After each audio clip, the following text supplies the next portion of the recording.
Acute coronary syndrome या ACS एक ऐसी कंडीशन है जिसमें हृदय की मांसपेशियों में ब्लड फ्लो होने में रुकावट आती है, जो आगे जाकर मायोकार्डियल इन्फेक्शन या MI का कारण बनती है। MI एक बेहद खतरनाक कंडीशन है जो हृदय की मांसपेशियों में ब्लड फ्लो होने की कमी की वजह से होता है, जिसे आमतौर पे हार्ट अटैक भी कहते हैं। यह एक इमरजेंसी है और इसमें जान जाने का खतरा होता है। हमारा हृदय एक मस्कुलर ऑर्गन है जो शरीर के बाकी हिस्सों में ऑक्सीजन और न्यूट्रिएंट से भरपूर ब्लड को पंप करता है। इसमें 4 मुख्य चैम्बर्स होते हैं: right atrium, left atrium, right ventricle और लेफ्ट वेंट्रिकल। राइट एट्रियम में बॉडी से डीऑक्सीजनेटेड ब्लड एंटर करता है और राइट वेंट्रिकल इसे फेफड़ों में धकेल देता है। फेफड़ों में डीऑक्सीजनेटेड ब्लड ऑक्सीजन लेकर लेफ्ट वेंट्रिकल में एंटर करता है। लेफ्ट वेंट्रिकल हृदय का मेन पंपिंग चैम्बर है और यह कॉन्ट्रैक्ट होकर एओर्टा के जरिए शरीर के बाकी हिस्सों में ऑक्सीजन से भरपूर ब्लड पंप करता है।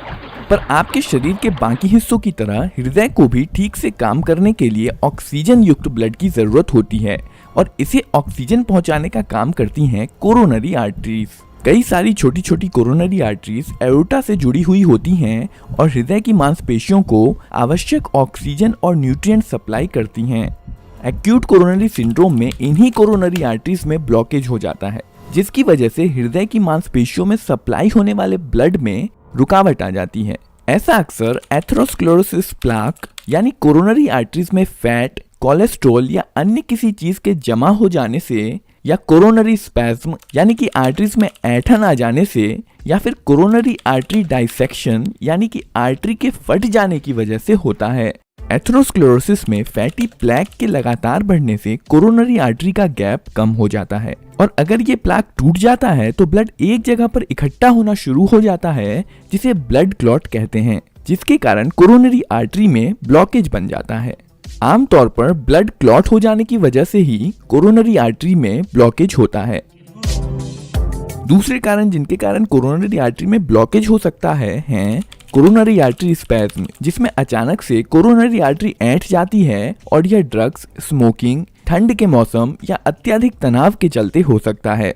इसके अलावा दूसरा कारण हो सकता है कोरोनरी आर्टरी डाइसेक्शन। इस केस में आर्टरी की अंदरूनी दीवार टूटकर अलग हो जाती है, जिससे ब्लड फ्लो में रुकावट आ जाती है।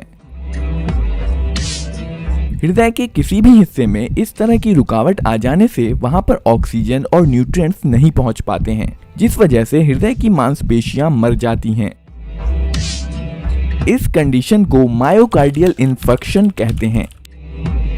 ब्लॉक्ड कोरोनरी आर्टरी के कारण सीने में अचानक दर्द होना, बेचैनी होना, जकड़न महसूस होना या जलन होने को एंजाइना कहते हैं। एंजाइना पेट के ऊपर वाले हिस्से, कंधों, बाहों, गर्दन या निचले जबड़ों तक पहुंच सकती है। इसके अलावा इस कंडीशन में सांस फूलना, चक्कर आना, पसीना आना और जी मचलना जैसे लक्षण भी देखे जा सकते हैं।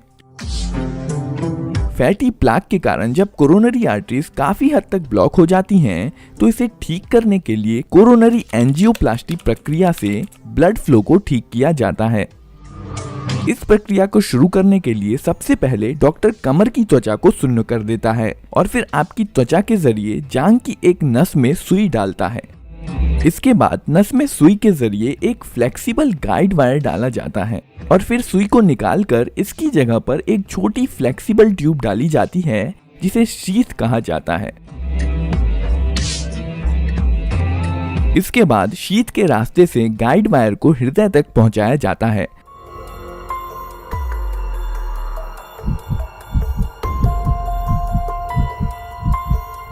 और इस गाइड वायर के ऊपर से एक फ्लेक्सिबल ट्यूब, जिसे कैथेटर कहा जाता है, कोरोनरी आर्टरीज तक पहुंचा दिया जाता है। इस दौरान पेशेंट को थोड़ा दबाव महसूस हो सकता है, लेकिन उसे दर्द नहीं होगा। इसे देखने के लिए एक्सरे डिवाइस का इस्तेमाल किया जाता है, जिसे फ्लोरोस्कोप कहते हैं।